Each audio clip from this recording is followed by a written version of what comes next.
Hey everyone, here's my top 10 grunge albums of all time. Again, this is just my opinion. I'm not a grunge expert or even a metal expert. I just like what I like. So, so what do you guys think of these? Might be some surprises, I don't know. So let's go. Number 10, I have Our Lady Peace, Navid. This is their debut album. Yeah, they're a Canadian band from Toronto, Our Lady Peace.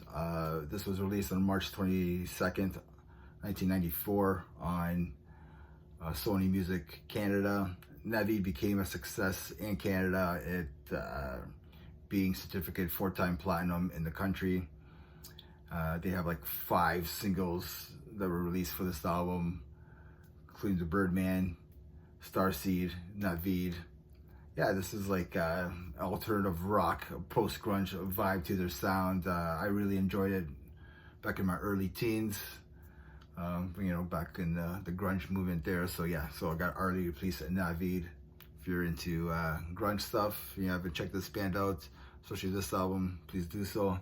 Number 9 is another Canadian band from Ontario. This is Rainbow Butt Monkeys. These guys formed in 1990 in Burlington, Ontario. Their debut album came out in 1995. That was from Shotney. It is the only album recorded by the Canadian rock band Rainbow Butt Monkeys, because they changed their name, which is known now as Finger 11. Yeah, it features a different sound than Finger 11's like stuff. There's a little bit more funk and more grunge sound and influence on this album. I really love it. There's some really killer tracks on here, like Circle. So if you haven't checked out Rainbow Butt Monkeys before, check out this album. If you really like that grunge, post-grunge, at least check out Circle. But there's some really cool funk ideas on this album as well. Number 8, I have Temple of the Dog.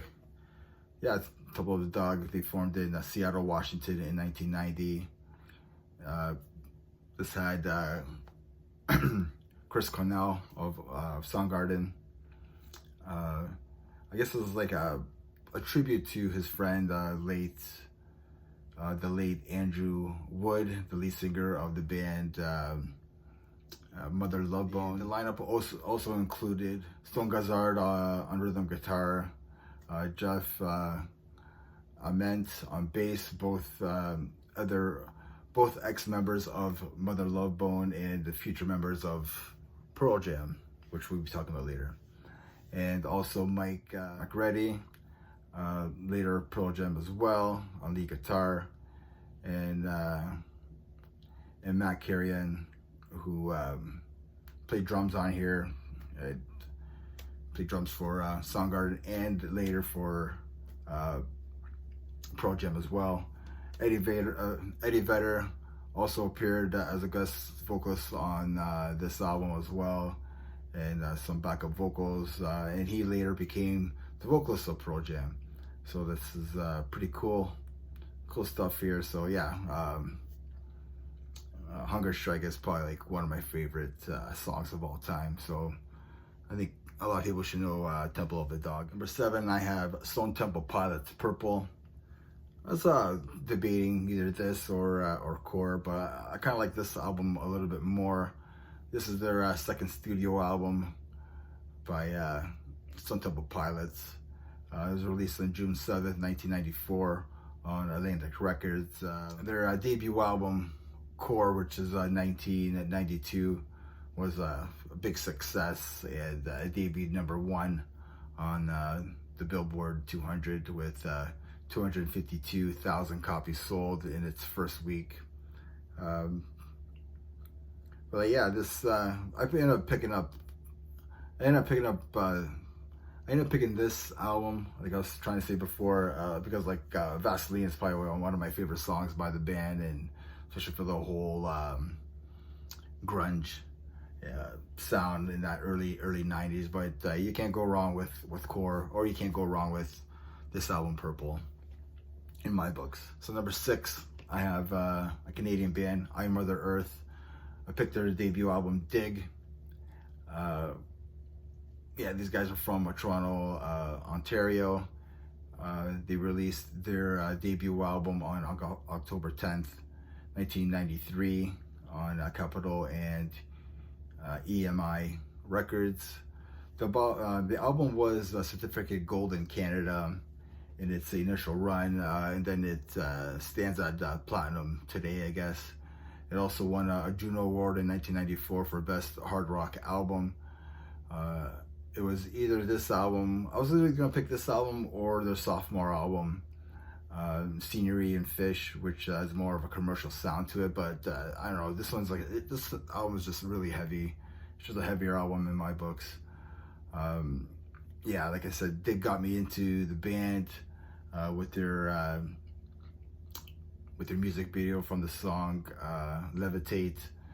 There's a mix of like grunge rock, funk, and progressive rock as well. Great man from Toronto. So if you haven't checked out I Mother Earth before, check out their album Dig, or Scenery and Fish as well. 5. So my top 5. I have Projam Versus. This is their second studio album by this American rock band, Projam. They released this album on October 19th, 1993 on Epic Records. They toured like crazy for their debut album, 10. I was either going to pick this or 10, but like I think they would have ended up in the same spot. And then they went into the studio. I just like this album a little bit more. It's more of a raw sound, a little bit more aggressive feel to this album. I like the song Rats. It's probably one of my favorite grunge metal songs. Grunge songs, I guess. Eddie is just screaming his ass off on that track. It's probably why I love it so much. So yeah, Projam Versus on number 5. Number 4, I have Mad Season. Yeah, these guys formed in 1994. It's a side project with members from other bands in Seattle grunge scene. Yeah, Mike Reddy from Projam, Lynn Staley from Alice in Chains, drummer Barrett Martin from Screaming Trees, and bassist John Baker Sanders as well. I think he's from Screaming Trees as well. Yeah, Mad Season released this album, Above, in March of 1995. Yeah, its first single, Rivers of Deceit, was a radio success. Above was certificated a gold record in 1996.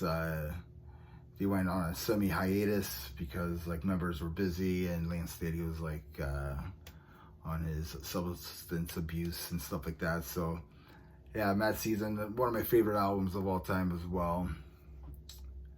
Yeah, this album Above is just a killer grunge album in my books. So top 3, and I think these 3 could like move up and down. I don't know, but number 3, I went with Nirvana, Nevermind. Their second studio album by this band. It was released on September 24th, 1991 on DGC Records. It was Nirvana's first release on a major label, and the first to feature the drummer David Grohl. I mean, Smells Like Teen Spirit just sounds like grunge to me. Like, I mean, if anybody's gonna say like, you know, what does grunge sound like, this album, Nevermind. I mean, Smells Like Teen Spirit, like that song, like that's grunge, like right there, I guess. Yeah, man, this whole album is grunge. This whole album just rocks. It has that rock and punk attitude all over the place on this album. It still rocks today. I should go back and listen to this album. I should go back to it more and more often. You know, it's just I forgot how much this album just really kicks ass. So yeah, so number 3, I have Nirvana, Nevermind. Number 2, I went with Alice in Chains, Dirt. This was released in 1992 on Columbia Records, the band's second album. I mean, we have Lance Staley, Jerry Cantrell, Mike Hart Mike Starr, sorry, and Sean Keeney plays drums on here. Yeah, it's a pretty cool fact is that Tom Araya is like on this album. He does like some guest vocals on Iron Glade. Yeah, this song deals with depression, antisocial, to drugs, of course. A lot of drugs on this album. The whole album is like unreal from beginning to end. You know, gonna start with Them Bones, Angry Chair, Rooster, Down a Hole. This whole album just kicks ass. This is Alice in Chains' like second highest selling album. So the number one I went with Super Unknown. This was released in 1994. Chris Cornell and company probably made their last like grunge album, I guess you could say. The Super Unknown. There's a couple radio hits on here like Spoon Man and Black Hole Sun. This has this album is darker compared to their earlier material. Like the song like 4th of July is a pretty dark and depressing song, but it's so good as well. They have songs like Let Me Drown and My Way to open up the album, and it's just them having fun. It's just a fantastic album from start to finish. They just bring it back to like the high school and the way that I was feeling at the time, and just, you know, it kind of brings back those feelings like of high school and just stuff back then, right? So I don't know, those are my top those are my 10 greatest grunge albums of all time. Let me know what yours are. You know, let me know what albums I've missed. There's so much great music at that time. So yeah, and remember, everybody, I guess grunge never dies, right?